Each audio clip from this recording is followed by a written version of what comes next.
Olá, queridos. Então, chegamos ao final da nossa quarta unidade. Vamos revisar, então, o que nós aprendemos durante esta quarta unidade? Vamos lá, então, para a nossa aula de número 26, revisão e avaliação.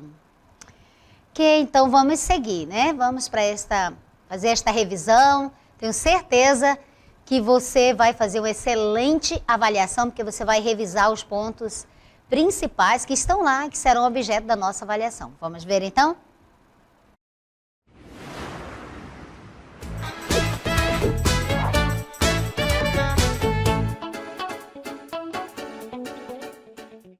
Muito bem, vamos começar, então, revisando um assunto importantíssimo que nós estudamos nesta quarta unidade, que diz respeito à concordância nominal, não é?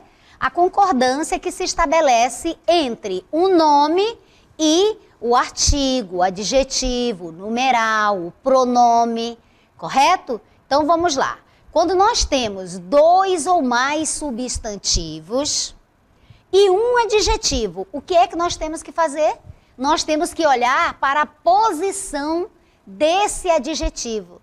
Então eu vou verificar que se o adjetivo estiver anteposto, ou seja, colocado antes dos dois substantivos, como é que fica a concordância nominal? O que eu tenho que olhar? Se o adjetivo vier antes, estiver antes dos dois ou mais substantivos, como se dará a concordância nominal? O adjetivo vai concordar ou com o substantivo que estiver mais próximo, né? Anteposto, ele vai concordar com o termo mais próximo dele. Vamos para os exemplos? Vamos lá. Levamos pesadas malas e casacos para o carro. Observe, eu tenho dois substantivos e eu tenho um adjetivo. Onde está o meu adjetivo? Está antes dos dois substantivos, correto? Então, a regra diz que ele concorda com o mais próximo. Por isso, pesadas malas. Agora, vamos verificar este mesmo exemplo, sendo que eu coloquei o substantivo masculino na frente, né? E o adjetivo continua na mesma posição. Veja. Levamos pesados casacos e malas. Ou seja, veja, eles aqui pesadas concordando com malas. E aqui, pesados concordando com casacos. Por quê, professora? Porque a regra diz, vou voltar para a regra, que eu observo a posição do adjetivo. Se ele vier antes dos substantivos, ele vai concordar com o substantivo mais próximo. Correto? Aí temos os exemplos. Agora nós temos uma observação.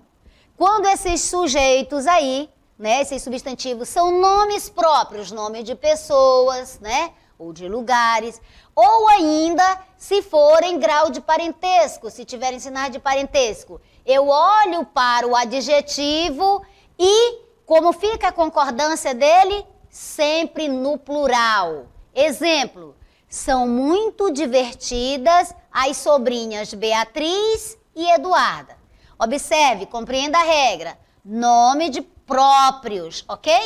Sujeitos são nomes próprios. Aí eu já verifiquei. Nomes próprios, Beatriz e Eduardo. O que diz a regra? Ou ainda, se eles são sinais de parentesco, ó, sinais de parentesco. Como fica a concordância desse adjetivo, o adjetivo divertidas, ele vai concordar como sempre no plural. Sobrinhas, as sobrinhas. Então, divertidas sobrinhas. Professoras, e se fosse Paulo e José? Sobrinhos, certo? Então, divertidos os sobrinhos Paulo e José. Aqui ficou claro? Vamos seguir? Ok. Vamos seguir, então. Então, quando eu tiver dois ou mais substantivos e um adjetivo, parece a mesma regra, só que agora eu vou olhar se o adjetivo está posposto, se ele está após os substantivos, porque nessa primeira situação, nós vimos que o adjetivo estava antes dos substantivos. Como se dará a concordância? Veja, aí eu tenho duas possibilidades. Quais são elas?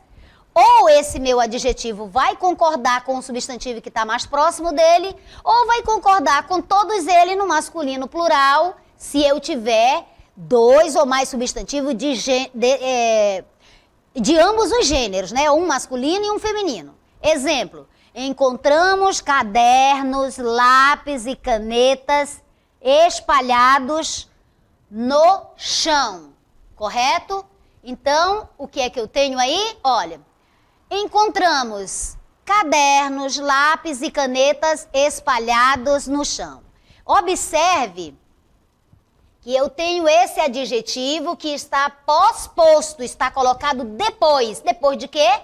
Dos dois ou mais substantivos. Aqui eu tenho três. Olha, lápis, canetas e cadernos, correto? Se, a regra diz que se o adjetivo for pós-postos ao substantivo, pós-posto é depois. Então tá aqui o meu adjetivo. Ele está depois dos substantivos cadernos, lápis e canetas. O que é que a regra diz? Eu posso fazer a concordância com o mais próximo, certo? Poderia ser canetas? Sim, mas ele vai para o masculino plural se eu tiver ambos os gêneros. Como assim? Se eu tiver masculino e feminino. Veja, cadernos masculino, lápis masculino, canetas femininas. Então eu tenho ambos os gêneros. Como diz a regra? Masculino plural, espalhados no chão. Seguindo então, vamos ver, nós temos aí a mesma regra, não é? E veja que agora eu tenho a mesma situação, a regra diz, é um outro exemplo da mesma regra, a regra diz que se eu tenho dois ou mais substantivos e eu tenho meu adjetivo pós-posto, não é? Pós-posto, ó. Pós-posto a quê? Aos substantivos. Quais são os substantivos? Atendimento e comida. O que é que você observa aqui? Que eu tenho gênero, ambos os gêneros aqui, ó. A regra diz que eu posso concordar com o mais próximo. Então, atendimento e comida, como é a comida? Saborosa. Aqui, a concordância ficou com o quê? Com o mais próximo. Isso ficou claro para você? Se tiver dúvida, anota para perguntar. Uma observação. Com gêneros iguais, porque o que você notou? Que aqui eu tinha gêneros diferentes, atendimento e comida, atendimento masculino e comida gênero feminino. Então eu tinha gênero diferente.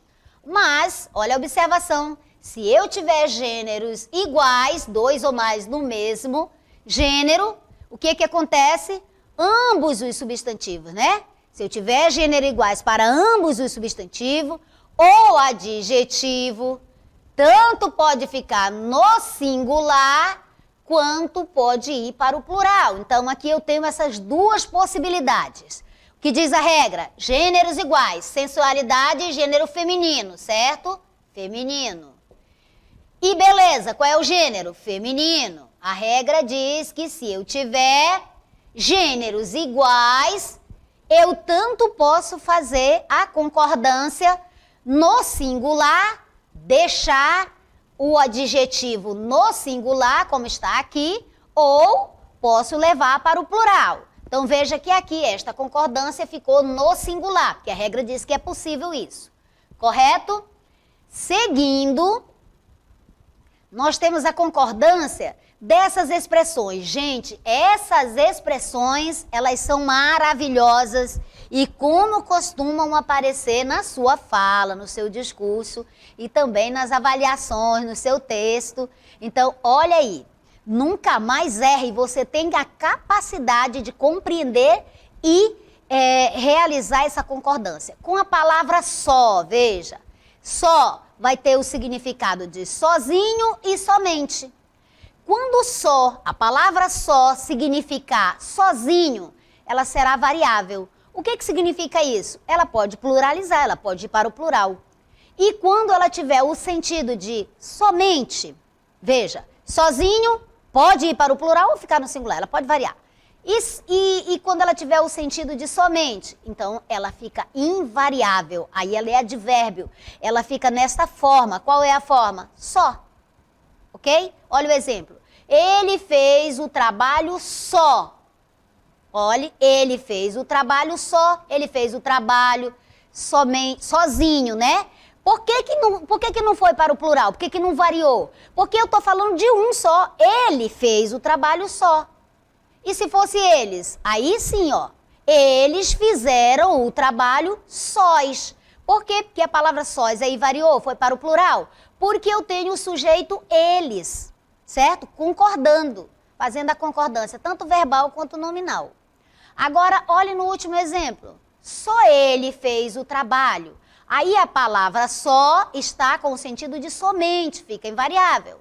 Só eles fizeram o trabalho. Também nesse caso, a palavra só fica invariável. Ah, mas eu tenho eles. Pois é, mas aí está no sentido de somente.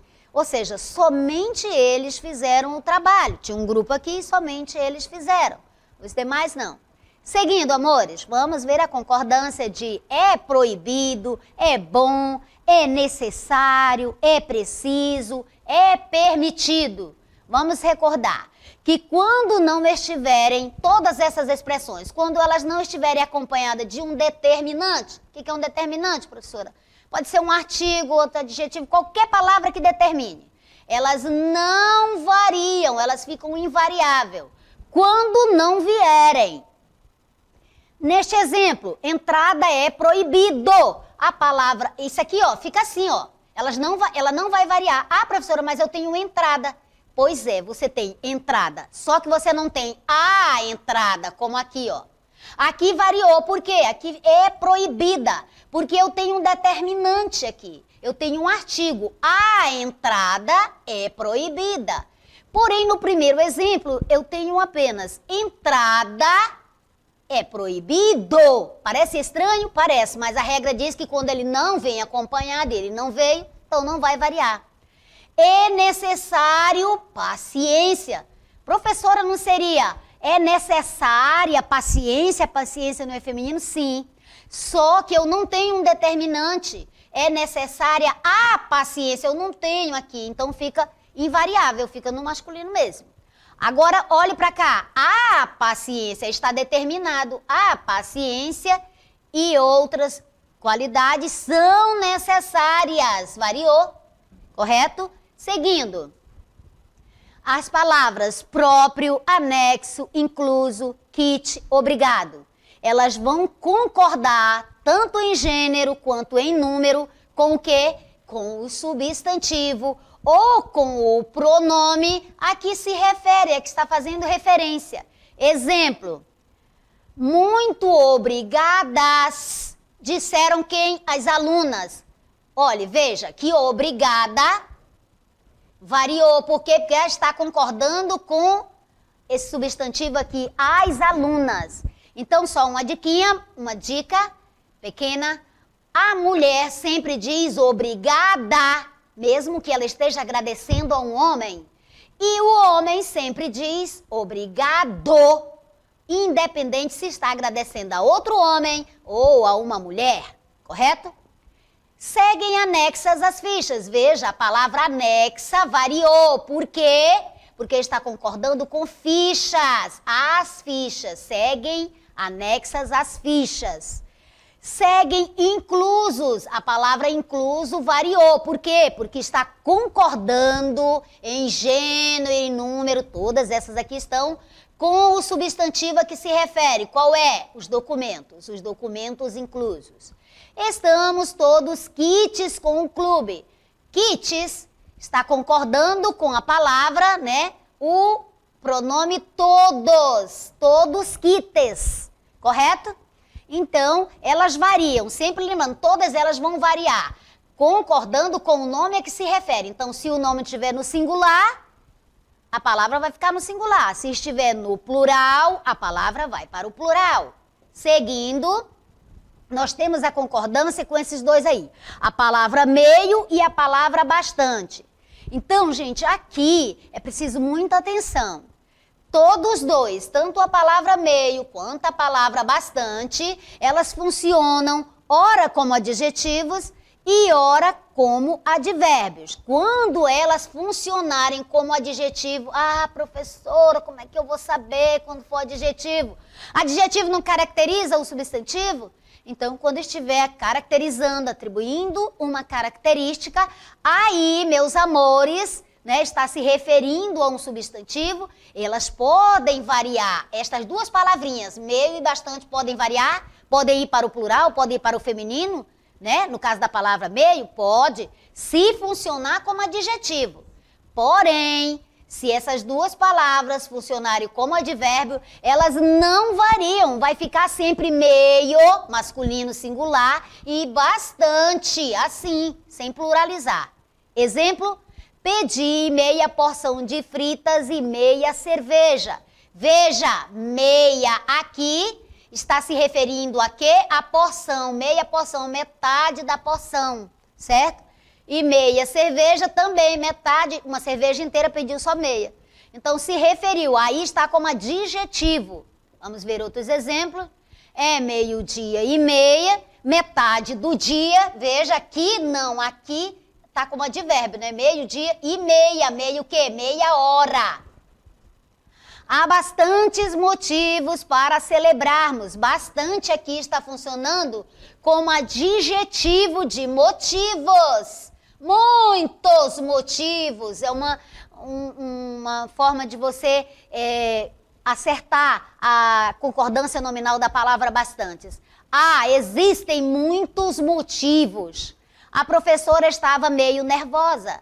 Veja, meio nervosa, professora, não seria meia nervosa? Não, nunca. A professora não estava metade nervosa não, tá? A professora estava um tanto. Então, preste atenção a isso. Quando a palavra meio significar tanto, né? Um tanto, ó. Um tanto, um pouco, certo? Um pouco. Então, nesse caso, vai ficar meio mesmo. A professora estava meio nervosa. Todos ficaram meio chateados, mesmo raciocínio. Ficaram quanto? Ficaram um pouco, ficaram um tanto chateados. Então aqui fica invariável, está como advérbio. A diretora estava bastante ocupada. Bastante aqui é advérbio, certo? Está concordando com quem? Com ocupada. Quanto ela estava ocupada? Veja que a ideia de quantidade, né? Estava muito, no singular, estava muito ocupada. Então, singular, bastante. Os diretores se mostraram bastante preocupados, né? Aqui também, quanto? Quantidade. Denotou quantidade, é advérbio, fica no singular, né? Muito. Ideia de quantidade. Próxima, vamos revisar agora a nossa parte de literatura, que nós tratamos sobre o quinhentismo. Vamos lá, então. O que é o quinhentismo? Não é escola literária, não é estilo de época, é o quê? Todas as manifestações literárias que aconteceram no Brasil durante o século XVI e equivale à entrada da cultura europeia no Brasil, quando? No século XVI. Seguindo, nós temos o documento que é a certidão de nascimento do Brasil. É a carta de Pero Vaz de Caminha a el-rei Dom Manuel o Venturoso, fazendo o quê? Narrando, contando, relatando, descrevendo tudo ao rei de Portugal, dando ciência do que eles encontraram aqui. E aí, nós vamos... Eu gostaria dos meus óculos. Nós vamos ler a carta rapidamente. Senhor, posto que o capitão mor dessa vossa frota, e assim os outros capitães escreveram a vossa alteza a nova, né, a notícia do achamento desta vossa terra nova, que em novas... a nova do achamento desta vossa terra nova, que ora nesta navegação se achou, não deixarei também de dar disso minha conta à vossa alteza. Já explicamos bastante esse texto, estamos relendo para você entender, porque temos questões sobre ele. A feição deles, e aí ele descreve os nativos, é serem pardos, maneira de avermelhados, de bons rostos e bons narizes, bem feitos. Andam nus, sem nenhuma cobertura, nem estimam de cobrir ou de mostrar suas vergonhas. E nisso tem tanta inocência como em mostrar o rosto. Ambos trazem os beiços de baixo furados e metidos neles seus ossos brancos e verdadeiros, de comprimento de uma mão travessa, da grossura de um fuso de algodão agudo, na ponta como um furador. Muito bem, então, Pero Vaz de Caminha está descrevendo, né, o que ele encontrou aqui na terra. Águas são muitas, né, a abundância dos rios das águas, infindas. E então maneira graciosa, que querendo aproveitar, dá-se-á nela tudo, né? A terra era muito fértil, dá tudo. Porém, ele faz uma sugestão, um conselho ao rei. Aproveitar-se nela por bem das águas que tem. Porém, o melhor fruto que nela se pode fazer, me parece que será salvar esta gente. E esta deve ser a principal semente que Vossa Alteza em ela deve lançar. Ou seja, Pero Vaz de Caminha aconselha o rei, sugere ao rei que traga, né, a fé cristã para salvar a gente. E nesta maneira, Senhor, dou aqui a Vossa Alteza do que nesta vossa terra vi.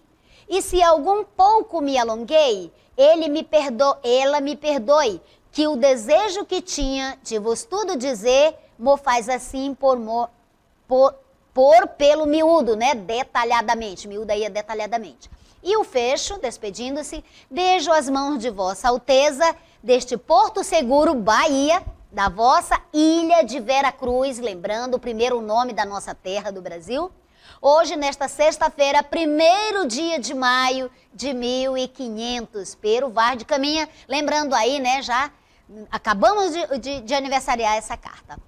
Bem, o quinhentismo, ele se realiza no século XVI, ele tem duas modalidades, é a literatura dos viajantes, dos cronistas, e a literatura de evangelização, de catequese. E essa é a figura especial, principal da literatura evangelística, da literatura de evangelização, que é Padre Anchieta. Então, qual é o objetivo? Gente, eu estou dando a cola, tá lá na sua prova, aprenda aí. A literatura dos jesuítas, né, ela tem o objetivo de quê? De catequizar, de evangelizar os indígenas, também de tratar ali dos costumes dos colonos portugueses, e traz, né, um tipo de literatura que tem um valor a mais, valor estético a mais do que a literatura dos navegantes, que tem valor histórico documental. E essa literatura, ela vai transitar, ela tanto exprime, né, poemas de exaltação dos benfeitores portugueses, quanto os poemas com textos dramáticos, textos teatrais, de natureza de cunho moralista, que servem exatamente a esse propósito de cristianização, de evangelização dos povos indígenas, certo? E qual foi o instrumento mais utilizado pelos padres jesuítas que vieram aqui para evangelizar os indígenas? Exatamente, o teatro. O teatro foi o instrumento utilizado pelo padre José de Anchieta. E para isso, os jesuítas, não só ele, mas também o padre Manuel da Nóbrega e Fernão Cardim, né, aprenderam a língua tupi. O padre José de Anchieta, inclusive, escreveu a gramática da arte mais falada no Brasil. Então, eles aprenderam a língua tupi exatamente para poder realizar essa tarefa de evangelizar, né, de trazer a fé cristã. Então, os jesuítas, né, eles foram os responsáveis, né, os principais responsáveis por essa produção literária da época. Quais foram eles? Padre Manuel da Nóbrega, Fernão Cardim e o padre José de Anchieta. Para você relembrar aí um pouquinho dessa literatura, né, escrita pelos portugueses, mas escrita aqui no Brasil. Vamos lá, a Santa Inês. Cordeirinha linda, como folga o povo, porque vossa vinda lhe dá lume novo. Veja, lume novo, né? Mostrando, Cordeirinha Santa de Jesus querida, mostrando que dá uma nova visão, uma nova esperança. Vossa santa vida o diabo espanta. Por isso vos canta com prazer o povo, claro, nas peças teatrais, porque vossa vinda lhe dá lume novo. Muito bem, foi isso então, ok? E aí nós tivemos então a nossa revisão, né? Espero que você tenha anotado quaisquer pontos que por acaso ainda restem dúvidas, porque agora nós vamos para aquele nosso outro momento. Vamos lá então?